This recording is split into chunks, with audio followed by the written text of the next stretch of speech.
સ્મરું તુજને નિષ્દિન ભોળા એવી ભક્તિ દેજો, જીરવી શકું આ જગતના ઝેરને એવી શક્તિ દેજો. ભમતો રહે છે આ જીવડો ભવો ભવના ફેરે, બંધનમાં ન અટવાવ તેવી મુક્તિ દેજો, બંધનમાં ન અટવાવ તેવી મુક્તિ દેજો.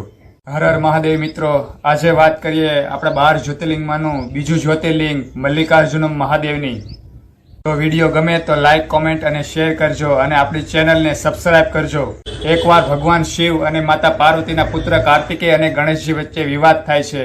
કાર્તિકેય કહે છે કે ભાઈ હું મોટો છું તો મારે પ્રથમ વિવાહ કરવા છે, અને ગણેશજી પણ જીદે ભરાય છે અને તે પણ કહે છે કે ભાઈ મારે પણ પ્રથમ વિવાહ કરવા છે. આ વિવાદની વાત ભગવાન મહાદેવ અને માતા પાર્વતીને પડે છે, અને આ વિવાદનું નિરાકરણ કાઢવા માટે ભગવાન મહાદેવ અને માતા પાર્વતી ગણેશજીને અને કાર્તિકેયને કહે છે કે જે બંનેમાંથી જે કોઈ પૃથ્વીની પ્રદક્ષિણા કરીને પ્રથમ આવશે તેનો વિવાહ પ્રથમ કરવામાં આવશે.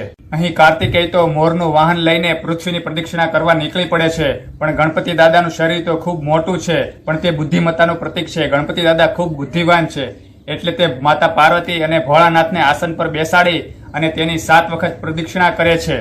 ગણપતિ દાદા ભગવાન મહાદેવ અને માતા પાર્વતીને કહે છે કે ભાઈ મારા માટે માતા પિતાની પ્રદક્ષિણા કરી લઉં એટલે પૃથ્વીની પ્રદક્ષિણા થઈ ગઈ. મારા માટે મારા માતા પિતા સર્વસ્વ છે. ગણપતિ દાદા પોતાની બુદ્ધિથી માતા પાર્વતી અને મહાદેવને સમજાવે છે, અને અહીં મહાદેવ અને માતા પાર્વતી સમજી પણ જાય છે અને ગણપતિ દાદાના વિવાહ રિદ્ધિ અને સિદ્ધિ સાથે કરી દે છે.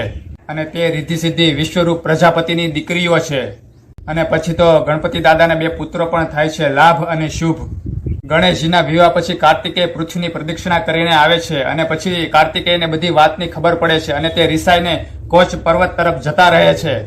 કાર્તિકેયને મનાવવા માટે માતા પાર્વતી અને મહાદેવ ત્યાં જાય છે, પણ કાર્તિકેય પાછા આવતા નથી. એટલા માટે ભગવાન મહાદેવ ત્યાં મલ્લિકાર્જુનમ મહાદેવ તરીકે લિંગ રૂપે સ્થિત થઈ જાય છે.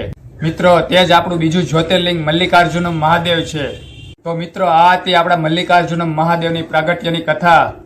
તો બધા ભક્તો એક વખત બોલી જાજો, ઓમ નમઃ શિવાય, હર હર મહાદેવ હર.